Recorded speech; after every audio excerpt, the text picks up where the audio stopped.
Hello ladies and gentlemen, and welcome to the Chamber of the Wraith. My name is Brian, and today we're going to be tackling MechaGodzilla 2. Now, this monster on the surface seems quite impressive, with 4 out of 8 attack being the average, but 7 out of 8 defense, 4 out of 8 speed, which is average, and 7 out of 8 weapons.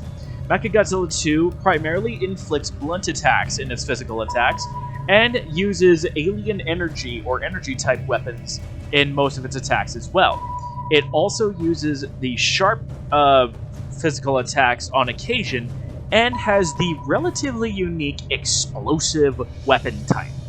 It resists sharp attacks enough to have a reduced reaction to sharp attacks, and also resists poison and cold-type attacks. It is, however, weak to electric and energy-type attacks. This guy is built to be kind of a quasi-keep-away style.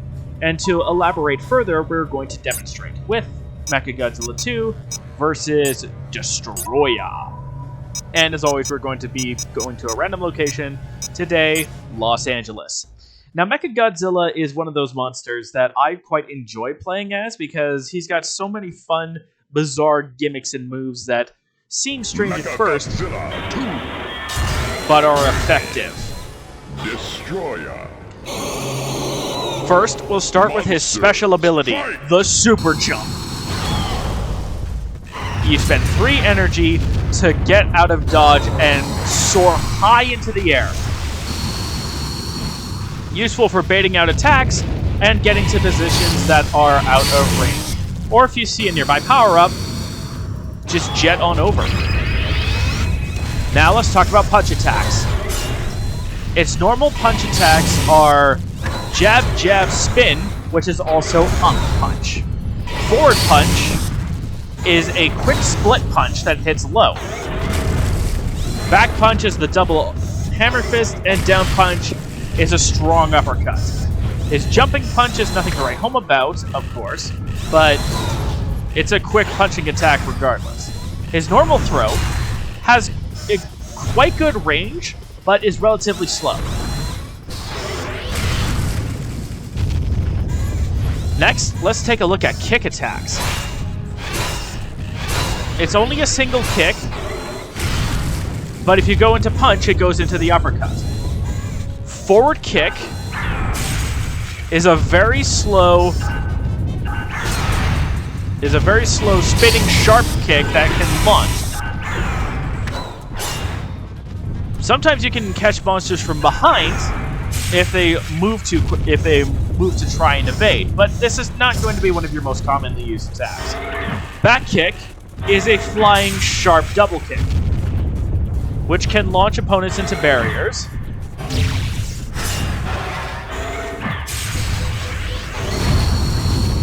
Which is great for chaining into up kick, the jet-assisted launching kick, which is a sharp attack that launches, and that knocks down, rather. And finally, we have down, which is a sliding sweep that sends opponents flying backwards.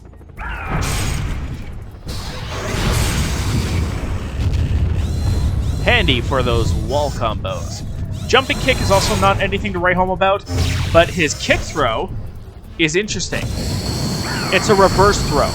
So if there's a specific location you want to throw your opponents towards, like, say, a barrier for a combo, and you have your back to the corner, just grab and throw.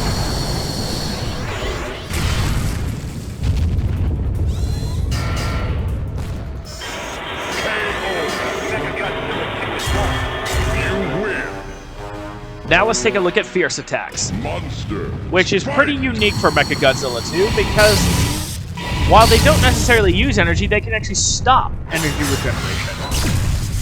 The Naval Blast, as I call it, is a short-range blast of alien energy that staggers the opponent and has great range. The second hit requires energy, but the first hit does not, and can chain into the low sweep or the low crotch punch. You can get the stronger Naval Blast by pressing back and Fierce, which has deceptively good range. Up and Fierce unleashes an uppercut. Great for sniping enemies out of the air. And Forward Fierce is this flying headbutt attack. It shares this attack with Kiryu, and it has incredible active frames. And it's also just really useful for getting out of dodge. Down Fierce is a turnaround blast of the jet engines that doesn't do damage but staggers opponents. Great for sending opponents backwards if you don't want to deal with them up close before turning around and surprising them with a naval blast. Jumping Fierce is a flying headbutt attack.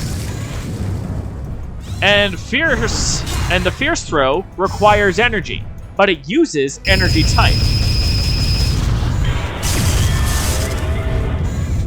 Pretty handy for suspending opponents and potentially throwing them out of range. Now, speaking of energy attacks, his ranged attacks are the blue eye lasers. These are energy type and do considerable damage, especially when fully charged. But the real meat and taters is our first ammo-based weapon system. You only regain these after a round is done, or when you pick up an energy power-up, and you only recover one at a time. The Finger Missiles. These track opponents and do considerable damage even on block. Very useful for chipping an opponent at long range, forcing them to hide or take considerable damage.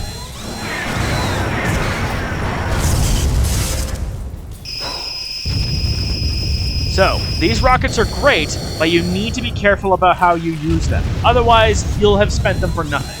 I like to use them at long range to force the opponent to block, and then try and force a grab situation.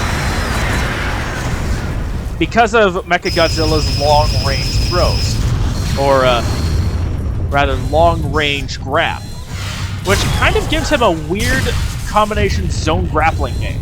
But without the missiles, you can't enforce that.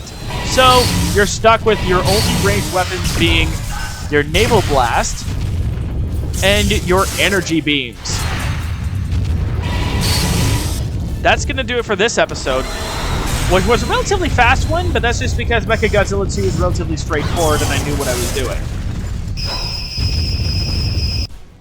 Next time, we're going to take a look at Destroya. I hope you enjoyed this video. Don't forget to be awesome, and I'll see you guys on the other side.